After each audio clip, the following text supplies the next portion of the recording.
ನಮಸ್ಕಾರ ಆತ್ಮೀಯರೇ, media house ಕನ್ನಡಗೆ ಸ್ವಾಗತ. ಬಿಗ್ ಬಾಸ್ ಸೀಸನ್ 12ರಲ್ಲಿ ಅನಿರೀಕ್ಷಿತ ಟ್ವಿಸ್ಟ್ ಅಂಡ್ ಟರ್ನ್ಗಳು ಮೇಲಿಂದ ಮೇಲೆ ನಡೀತಾ ಇದೆ.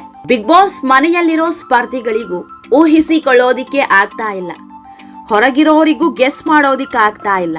ಕಳೆದ ವಾರ ಒಬ್ಬ ಸ್ಪರ್ಧಿ ಹೊರ ಹೋಗ್ತಾರೆ ಅಂತ ಬಹುತೇಕರು ಅಂದ್ಕೊಂಡಿದ್ರು. ಆದ್ರೆ ಕೊನೆಯಲ್ಲಿ ಆಗಿದ್ದೇ ಬೇರೆ.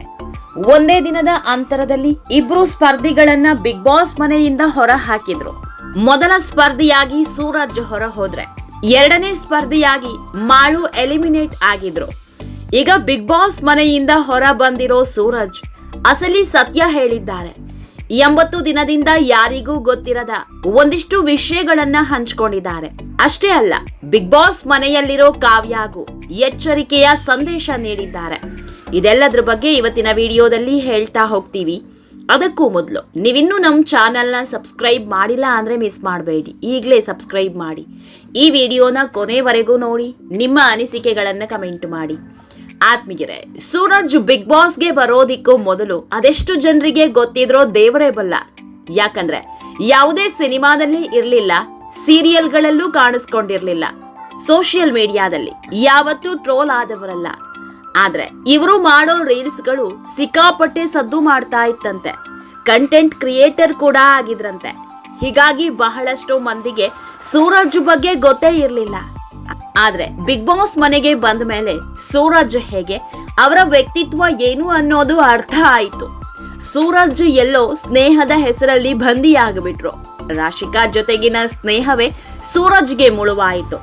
ಒಂದು ವೇಳೆ ಈ ಸ್ನೇಹ ಇಲ್ಲದೆ ಇದ್ದಿದ್ರೆ ಸೂರಜ್ ಫಿನಾಲೆ ಕಂಟೆಸ್ಟೆಂಟ್ ಆಗಿ ಉಳ್ಕೊಳ್ತಾ ಇದ್ರು.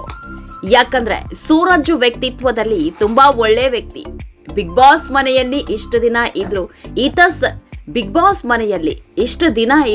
ಈತ ಸರಿ ಇಲ್ಲ ಅಂತ ಒಬ್ರು ಕಮೆಂಟ್ ಮಾಡಿಲ್ಲ. ಎಲ್ಲೋ ತಮ್ಮ ಆಟವನ್ನ ಮರೆತು ಹೋಗಿದ್ದಾರೆ ಅಂತ ಎಚ್ಚರಿಸೋ ಕೆಲಸ ಮಾಡಿದ್ರೆ ಹೊರತು ಇವರ ಬಗ್ಗೆ ನೆಗೆಟಿವ್ ಕಮೆಂಟ್ ಬಂದಿದ್ದೇ ಇಲ್ಲ. ಹಿಂದೊಂದು ಮುಂದೊಂದು ಇಲ್ಲದ ವ್ಯಕ್ತಿತ್ವ ಇವರದ್ದು. ಏನೇ ಅನ್ಸಿದ್ರು ತುಂಬಾ ಸ್ಟ್ರೈಟ್ ಫಾರ್ವರ್ಡ್ ಆಗಿ ಹೇಳ್ತಾ ಇದ್ರು. ಕೊನೆಗೆ ಸಿಕ್ಕಾಪಟ್ಟೆ ಮಂಕಾದ ಸೂರಜ್ ಟಾಸ್ಕ್ ನಲ್ಲೂ ಹಿಂದೆ ಬೀಳೋದಕ್ಕೆ ಶುರು ಮಾಡಿದ್ರು. ಮೊದಲು ಬಂದಾಗಿನ ಚಾರ್ಮ್ ಉಳಿಲೇ ಇಲ್ಲ. ನಿಜ ಹೇಳಬೇಕು ಅಂದ್ರೆ ಒಂದೇ ಒಂದು ಟಾಸ್ಕ್ ನಲ್ಲಿ ತಾವೊಬ್ಬರೇ ನಿಂತು ಗೆಲ್ಸಿದ್ದು ಅನ್ನೋದನ್ನ ಪ್ರೂವ್ ಮಾಡೋದಿಕ್ಕೆ ಆಗ್ಲಿಲ್ಲ. ಕ್ಯಾಪ್ಟನ್ ಆಗೋ ಹಂತಕ್ಕೆ ಬಂದ್ರು, ಕೊನೆ ಹಂತದಲ್ಲಿ ಕೈ ತಪ್ಪಿ ಹೋಯಿತು. ಅದರ ಫಲವೇ ಈಗ ಹೊರ ಬಂದಿರೋದು. ಆತ್ಮೀಯರೇ, ಇಲ್ಲೊಂದು ವಿಷಯ ಹೇಳಲೇಬೇಕು. ಬಿಗ್ ಬಾಸ್ ನಿಂದ ಹೊರ ಬಂದಿರೋ ಸೂರಜ್ ಸುದೀಪ್ ಅವರ ಬಗ್ಗೆ ಮನಬಿಚ್ಚಿ ಮಾತನಾಡಿದ್ದಾರೆ. ಸೂರಜ್ ವಿಷಯದಲ್ಲಿ ಹಲವು ಬಾರಿ ಎಚ್ಚರಿಸಿದ್ರು. ಒಬ್ಬ ಒಳ್ಳೆ ಕಂಟೆಸ್ಟೆಂಟ್ ಎಲ್ಲಿ ಎಡವುತ್ತಾ ಇದ್ದಾರೆ ಅನ್ನೋದನ್ನ ಅರಿತು ಪದೇ ಕಿವಿ ಮಾತು ಹೇಳೋ ಕೆಲಸ ಮಾಡಿದ್ರು.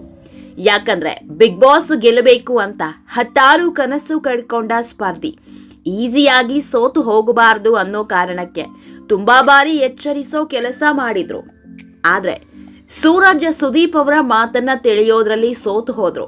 ಹೀಗಾಗಿ ಸುದೀಪ್ ಅವರ ಬಗ್ಗೆ ಕೃತಜ್ಞತಾ ಮಾತನಾಡಿದ್ದಾರೆ. ಸರ್, ನನ್ನ ವಿಷಯದಲ್ಲಿ ಹಲವು ಬಾರಿ ಎಚ್ಚರಿಸಿದ್ರು, ಆದ್ರೆ ನಾನೇ ತಪ್ಪು ಹೆಜ್ಜೆ ಇಟ್ಟುಬಿಟ್ಟೆ ಅಂದಿದ್ದಾರೆ. ಅಷ್ಟೇ ಅಲ್ಲ, ಸುದೀಪ್ ಅವರು ಆಡೋ ಒಂದೊಂದು ಮಾತುಗಳು ಈಗ ಕಣ್ಮುಂದೆ ಬರ್ತಾ ಇದೆ. ಅವರು ಯಾಕೆ ಹೇಳ್ತಾ ಇದ್ರು ಅನ್ನೋದು ಅರ್ಥ ಆಗ್ತಿದೆ ಅಂದಿದ್ದಾರೆ. ಆತ್ಮೀಯರೇ, ಬಿಗ್ ಬಾಸ್ ಜರ್ನಿ ಮುಗಿಸಿ ಹೊರ ಬಂದಿರೋ ಸೂರಜ್ ಇನ್ನೊಂದಿಷ್ಟು ಇಂಟ್ರೆಸ್ಟಿಂಗ್ ವಿಷಯಗಳನ್ನ ಹಂಚಿಕೊಂಡಿದ್ದಾರೆ.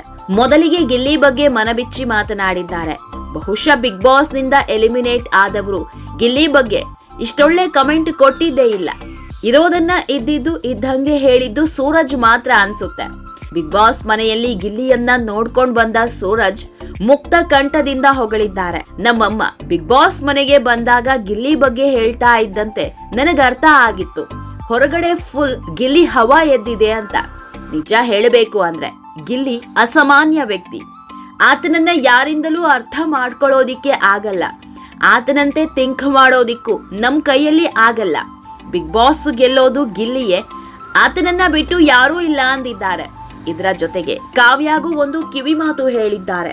ಬಿಗ್ ಬಾಸ್ ಮನೆಗೆ ಅವರ ಅಮ್ಮ ತಮ್ಮ ಬಂದು ಹೋದ ಮೇಲೆ ಒಂದಿಷ್ಟು ನೆಗೆಟಿವ್ ಟ್ರೋಲ್ ಆಗ್ತಾ ಇದೆ. ಕಾವ್ಯ ಹೇಗಿರಬೇಕು ಅನ್ನೋದನ್ನ ಕಾವ್ಯ ತಮ್ಮ ಹಾಗೂ ಅವರ ಅಮ್ಮ ಹೇಳಿದ್ರು. ಈ ಬಗ್ಗೆ ಪ್ರತಿಕ್ರಿಯಿಸಿರೋ ಸೂರಜ್, ಕಾವ್ಯ ಅವರ ತಮ್ಮ ಹೇಳಿದಂತೆ ಕಾವ್ಯ ಆಟ ಶುರು ಮಾಡಿದ್ರೆ ನಿಜಕ್ಕೂ ದಾರಿ ತಪ್ತಾರೆ. ಇಷ್ಟು ದಿನ ಹೇಗಿದ್ರೋ ಹಾಗೆ ಇದ್ದು ಬಿಡ್ಲಿ, ಅದನ್ನೇ ಜನ ಇಷ್ಟಪಡ್ತಿರೋದು ಅಂದಿದ್ದಾರೆ. ಆತ್ಮೀಯರೇ, ಈ ವಿಡಿಯೋ ನಿಮಗೆ ಇಷ್ಟವಾದಲ್ಲಿ ಲೈಕ್ ಮಾಡಿ, ಶೇರ್ ಮಾಡಿ, ಕಮೆಂಟ್ ಮಾಡಿ. ಇನ್ನೂ ನಮ್ಮ ಚಾನೆಲ್ನ ಸಬ್ಸ್ಕ್ರೈಬ್ ಮಾಡಿಲ್ಲ ಅಂದ್ರೆ ಮಿಸ್ ಮಾಡಬೇಡಿ, ಈಗಲೇ ಸಬ್ಸ್ಕ್ರೈಬ್ ಮಾಡಿ.